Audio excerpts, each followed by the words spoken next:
Hi, I'm Dave Watts. Welcome to the 10th part of GSA 100, Update and Migration. In this session, we'll discuss the process for installing software upgrades on your GSA, options for rebuilding or migrating your index, and how to roll back your GSA to a previous version if necessary. First, you should find out what software version you're currently running. You can learn this from clicking the About links at the bottom of every page in the admin console. This will also show you your appliance ID.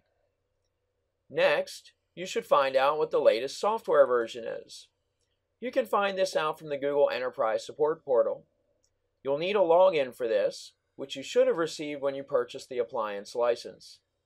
If you don't have this login, send an email to enterprise-operations@google.com with your appliance ID. Once you've logged into the support portal, go to Resources, then select Google Search Appliance Software Updates.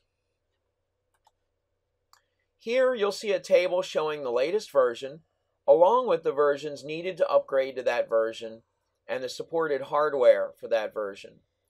The supported hardware list is based on the first two characters of your appliance ID. If you haven't upgraded your appliance before, you may have to apply multiple upgrades to reach the latest version. And if you have an old appliance, you may not be able to upgrade to the latest version. Don't worry though. If this happens, Google will simply send you the latest hardware as long as your license hasn't expired.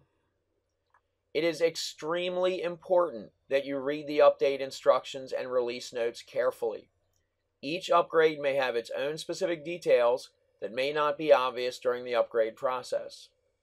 For example, new features may require you to rebuild the index rather than migrating the index to the new version.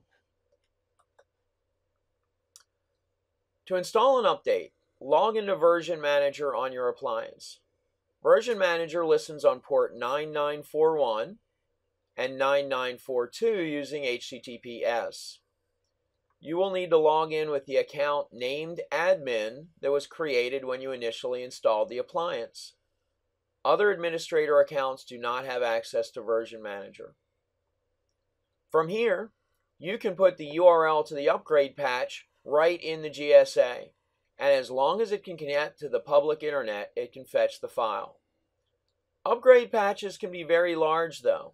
If you have multiple appliances to upgrade or have a slow connection to the internet, you might download the patch yourself, then either upload it from your computer or better yet, place it on an internal web server.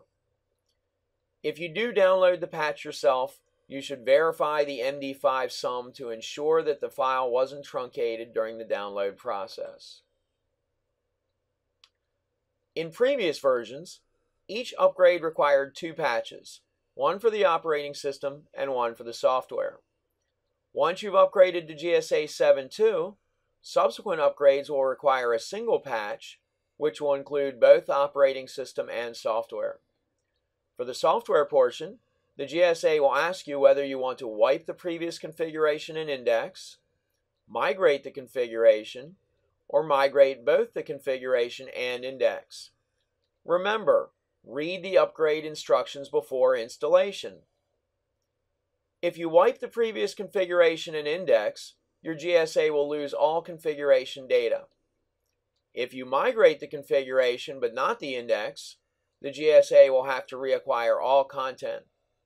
It will have to recrawl websites and have feeds resubmitted to it.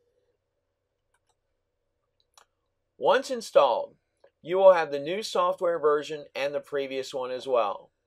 You can roll back to the previous version or remove it once you've tested the new version. This concludes our 10th presentation, Update and Migration.